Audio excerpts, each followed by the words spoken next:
I'm Damien Smith, and this is the Weekly Wrap-Up. Shocking scenes of violence out of New South Wales this week, with members of a notorious gang congregating on an unsuspecting Googong home and vandalising a freshly seeded lawn.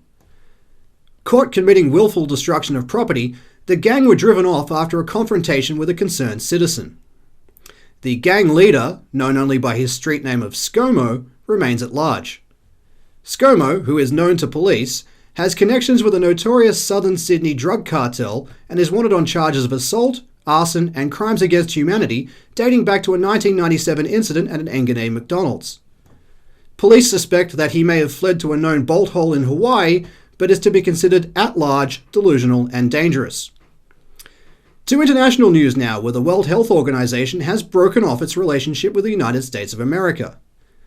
The couple cited irreconcilable differences as the reason for the breakup.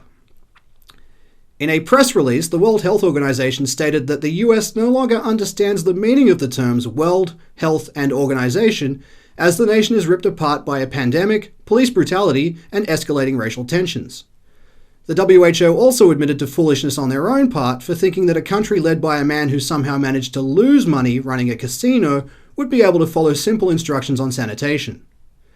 In a reply statement from deep within a reinforced concrete bunker within the Earth's core, the White House insisted that they're not breaking up with me, I'm breaking up with them, before disappearing in a cloud of tear gas.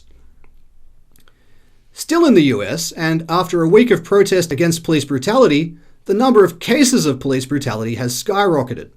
An NYPD spokesman went on the record to say that the beatings will continue until morale improves. These beatings were a point of contention between the United States and Australia during the week, as a camera crew for an Australian television program, Sunrise, was attacked by police live on air. The leader of the opposition, Anthony Albanese, demanded an explanation from the US regarding this abuse of the Fourth Estate, while the US Foreign Department countered that Sunrise could hardly be considered news, and was, therefore, fair game. Pretty compelling arguments there from both sides. Police brutality was also a topic at home, with footage leaked of a New South Wales police officer brutally manhandling a teenager on a Sydney street. The police investigated the incident themselves and found no wrongdoing on the officer's part, with Police Commissioner Mick Fuller displaying a frankly impressive inability to read the room, stating that the officer involved had just had a bad day.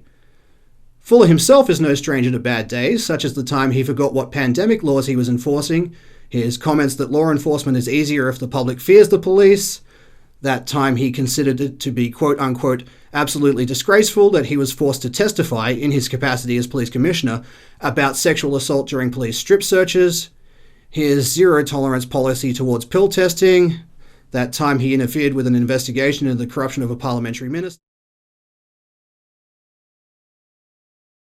and his views that rolling back strip searches at music festivals will result in a wave of knife crime.